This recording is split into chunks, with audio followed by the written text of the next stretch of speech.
जब भी मैं सुबह उठता था तो मेरी पत्नी अपने कपड़े चेंज कर रही होती थी।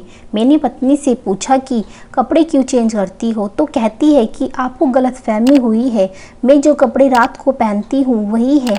ऐसा रोज होने लगा, लेकिन पत्नी नहीं मानी और रात को मुझे पता भी नहीं चलता कि मैं कब सोया करता था। एक दिन मैंने रूम में कैमरा लगा दिया। जब मैंने कैमरा में वीडियो देखा तो मेरे रोंगटे खड़े हो गए, क्योंकि मेरी पत्नी तो। हेलो दोस्तों, मेरा नाम राजेश है।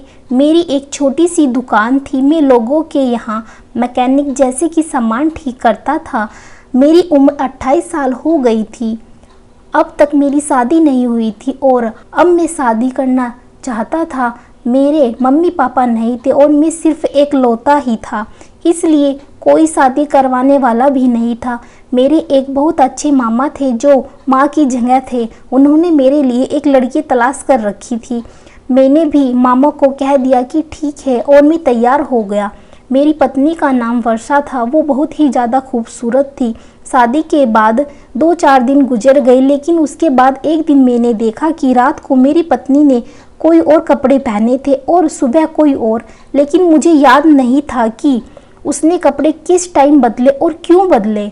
मैंने कहा, रात वाले कपड़े तुमने क्यों बदले? कहने लगी, रात वाले कपड़े कौन से हैं? दिन वाले कौन से हैं? यह वही तो है जो मैंने रात को पहने थे। लेकिन मुझे अच्छी तरह याद था कि उसने रात को लाल रंग के कपड़े पहने थे और अभी नीले रंग के कपड़ों में थी। मैंने सोचा शायद मुझे कोई गलती हो गई होगी। मुझे तो ये भी याद नहीं था कि मैं कमरे में किस वक्त आया, कब बेड पे लेट गया और दिन इसी तरह गुजरने लगा। मुझे लगा डॉक्टर के पास जाना चाहिए, पत्नी को भी साथ ले जाऊंगा, लेकिन उसने मुझे यह कहकर उलझाया, पहले मुझे कपड़ों की दुकान पर ले चलो।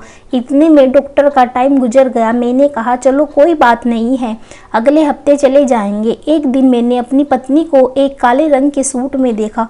वो बहुत ही प्यारी लग रही थी। कुछ दिन बाद में मुझे एक दोस्त के घर डिनर पर जाना था। वहाँ पर पार्टी थी। मैंने उसे कहा कि शाम को तैयार हो जाना, तो 2 घंटे पहले उसका फ़ोन आया कि कपड़े कौन से पहनूं। मेरे पास तो कोई कपड़े ही नहीं है। मैंने कहा कि वह काला रंग का सूट पहनो, उसमें तुम बहुत प्यारी लग रही थी।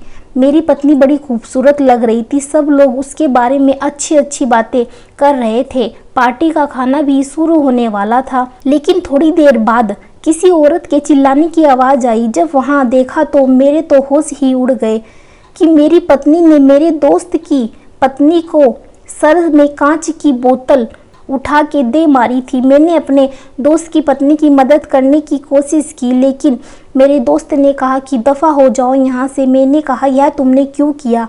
उसने कहा कि वो मेरी बेइज्जती कर रही थी। उस पर मुझे बहुत गुस्सा आ गया।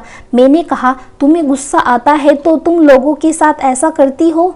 मुझे पता लगाना था कि वो क्या करती है। वो इतने सारे सूट खरीदती है, लेकिन उसके सूट घर में नहीं थे। उसके शरीर पर हमेशा जख्मों के निशान लगे रहते थे और यह पागल वाली हरकतें एक नॉर्मल इंसान नहीं कर सकता था। मैंने अपने कमरे में एक सीसीटीवी कैमरा लगा दिया। जब मैंने वो रिकॉर्डिंग देखा तो हैरान रह गया। मैंने देखा मेरी पत्नी मेरे साथ सोने का नाटक करके आधे घंटे बाद उठ गई। फिर उसने मुझे चेक किया। वो मुझे ऐसे हिला रही थी जैसे मुझे जगा रही हो, फिर भी मैं जगा नहीं था। इसका मतलब मैं सोया हुआ नहीं था, मैं बेहोश था। वो मुझे बेहोश करती थी। शायद वही खाने में कुछ चीज़ मिलाया करती थी, क्योंकि उसके आने से पहले तो ऐसा कुछ भी नहीं था। इसके बाद उसने जो कपड़े पहने हुए थे वो बदल दिए। जो कपड़े पहने थे उनको कैंची से काटने लगी। उसको काट काट कर उतना बुरा हाल कर दिया कि वो दोबारा कोई सही करके भी उनको नहीं पहन सकता था। फिर उसने उनको एक थैली में डाल दिया। उसने थैली को रख दिया।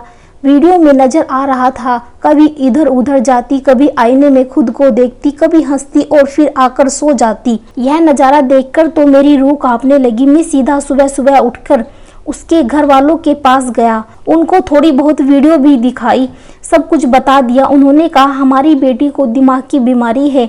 उन्होंने कहा, हमने उसका बहुत इलाज करवाया, लेकिन यह ठीक नहीं होती है। डॉक्टर कहते हैं कि इसे पागल खाने में भिजवा दो। मैंने कहा, आपको यही करना चाहिए था, मेरी जिंदगी तो बर्बाद ना होती। कैसी औरत जो मुझे बेहोश कर रही है, कल को तो मुझे जहर भी दे सकती है। मैं अपनी पत्नी को उसके घर वालों के पास छोड़ आया। मैंने कहा इसका इलाज करवाइए, अगर यह ठीक होगी तो दोबारा अपना लूँगा, नहीं तो मुझे इसे छोड़ना पड़ेगा। वह ठीक होगी या नहीं, लेकिन फ़िलहाल बस यही दुआ है कि अगर वो ठीक होती है तो ठीक हो जाए, क्योंकि वो मेरी पत्नी है, मैं उसके साथ रहना चाहता हूँ। बस यही मेरी ज़िंदगी की कहानी है। धन्यवाद दोस्तों, आपको हमारी कहानी कैसी लगी हमें ज़रूर बताएं।